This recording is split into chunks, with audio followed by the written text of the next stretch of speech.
Corona virus के कारण आज एजुकेशन ऑनलाइन सोर्स पर ही काम कर रहे हैं। इसका पॉजिटिव एस्पेक्ट ये है कि आज गांव तक एजुकेशन प्लेटफॉर्म पहुंच गया है। दूर दराज के इलाके जहां मिलों तक प्राइमरी एजुकेशन नहीं है, वहां भी आज पढ़ाई की जा सकती है। एंड यूट्यूब से आज मोस्टली ऑनलाइन एजुकेशन हो रही है। काफ़ी schools, colleges after corona virus उन्होंने ऑनलाइन एजुकेशन करी है। YouTube is not a education platform, it is a platform for the entertainment, but there is no more choice.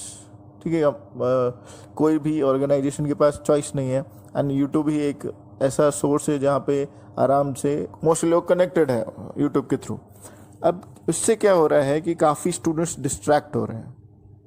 ठीक है, वो पढ़ने बैठते हैं लेकिन कोई दूसरा वीडियो खुल जाता है, कोई ड्रामा का, कोई फिल्म का, कोई स्पोर्ट्स का या फिर कोई कॉमेडी का। तो इससे क्या हो रहा है, जो स्टूडेंट्स हैं वो काफ़ी ज़्यादा डिस्ट्रैक्टेड हो रहे हैं, वो पढ़ नहीं पा रहे हैं, वो लेक्चर्स पूरा नहीं देख पा रहे हैं।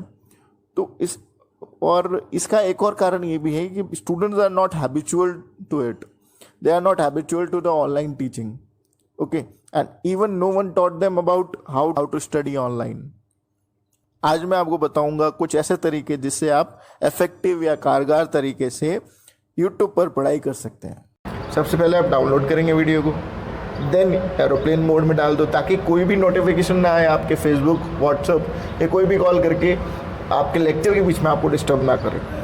ठीक है, and the third most important point is always study in full screen और लैंडस्केप मोड। अब इससे क्या होता है, देखो जैसे कि ये जो है आपको दो मोबाइल स्क्रीन दिख रही है। अब एक ये वाली स्क्रीन है, इस स्क्रीन में पूरा आपको आराम से दिख रहा है, पूरा लेक्चर आराम से आप देख सकते हैं। वहीं जब आप पोर्ट्रेट मोड पे देखते हैं, मोबाइल मोड पे देखते हैं, तो आपको साइड में आप काफ़ी डिस्ट्रैक्शंस आ जाते हैं, जैसे कि ये, ठीक है, जैसे कोई एडवर्टाइजमेंट आ गया या कोई वीडियो, सजेस्टिव वीडियो आ गया या फिर कुछ और।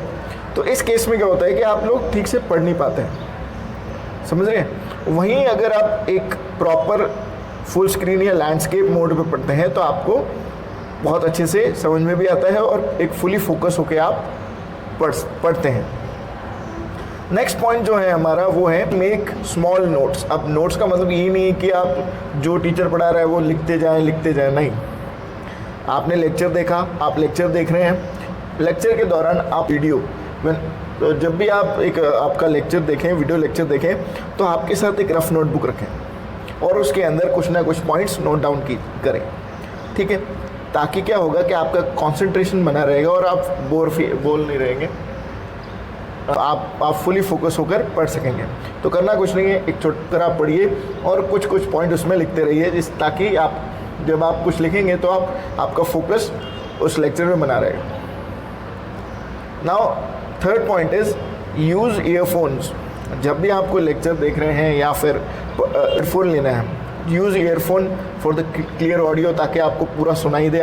विदाउट ईयरफोन पढ़ाई करने की आप कोशिश ना करें, क्योंकि वो पढ़ाई होती नहीं है, फिर वो दिखावा ही होता है कि देखिए मैं पढ़ाई कर रहा हूँ। तो दिखावा करने की ज़रूरत नहीं है, डायरेक्ट ईयरफोन उठाइए, मोबाइल उठाइए, कहीं एक अच्छा सा कमरा है, आप पढ़ सकते हैं शांत इलाके में, वहाँ जाइए और आराम से बैठकर पढ़िए। सेकेंड जो पॉइंट है वो है टैब्स। अब जैसे आप मान लो लैपटॉप में पढ़ रहे हैं, तो जो भी एक्स्ट्रा टैब्स हैं जिसमें वीडियो नहीं चल रहा है वो आप क्लोज कर सकते हैं। नेक्स्ट पॉइंट है ऑलवेज फॉलो वन टीचर।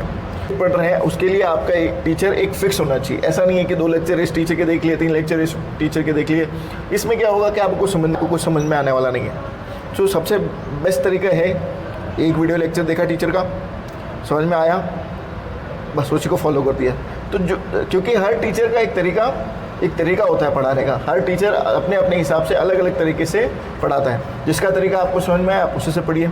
और सेकंड पॉइंट ये है कि उस टीचर से पढ़िए जो रिलायबल हो या फिर जो अप्रोचेबल हो, जिससे आप अपने डाउट पूछ सकें। अगर आपके स्कूल टीचर, यूनिवर्सिटी टीचर या इनसे पढ़ते हैं, जिनसे आप कॉन्टैक्ट में भी हैं, जिनसे आप क्लासरूम स्टडी भी कर रहे हैं, तो वो काफ़ी सटीक तरीका है पढ़ने का, क्योंकि उन टीचर से आप पर्सनली मिल भी सकते हैं, कॉन्टैक्ट कर सकते हैं, डाउट पूछ सकते हैं।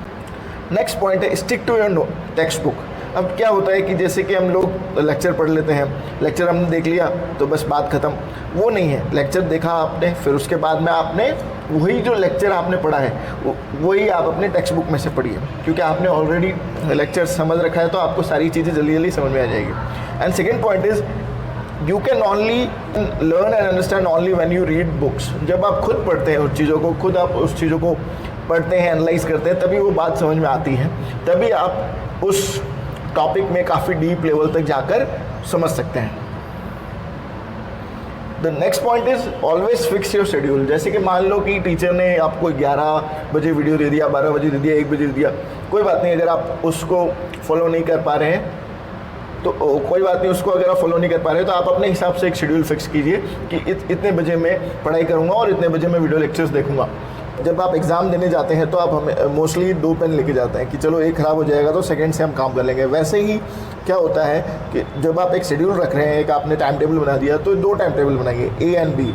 ए मेन होना चाहिए, बी अगर ए काम नहीं कर रहा तो हम बी से काम करेंगे। तो अगर आपने टाइम मान लो 10 बजे का पढ़ने का रखा है तो वो आपका हो गया प्लान ए, और प्लान बी आपने रखा है कि चलो 10 बजे कुछ काम है तो मैं 3 बजे पढ़ूंगा, दैट इज़ प्लान बी। तो जब आप पढ़ नहीं पा रहे हैं 10 बजे तो आप कैसे भी करके 3 बजे पढ़िए, लेकिन पढ़िए, ठीक है। तो डाउनलोड कीजिए, फिर एरोप्लेन मोड में रखिए और फुल स्क्रीन पढ़िए। और एक और चीज़ मैं बताना चाहता हूँ, रेजोल्यूशन हमेशा अच्छा रखिए ताकि आपको सारा पिक्चर क्लियर दिखे, ठीक है।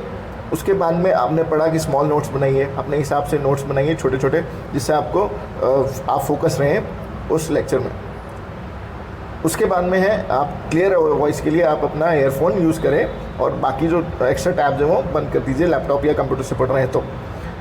फॉलो वन टीचर, मैं तो यही कहूँगा कि पढ़िए, चाहे किससे पढ़िए, लेकिन आपको पढ़ना ज़रूरी है।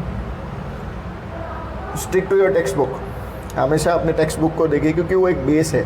कोई भी सब्जेक्ट का बेस उसका टेक्स्ट बुक होती है, तो आपको उसके थ्रू होना ज़रूरी है।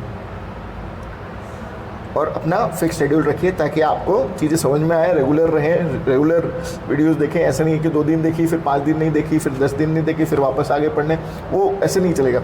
आपको रेगुलर रहना है, रेगुलर पढ़ना है और शेड्यूल के हिसाब से चलना है।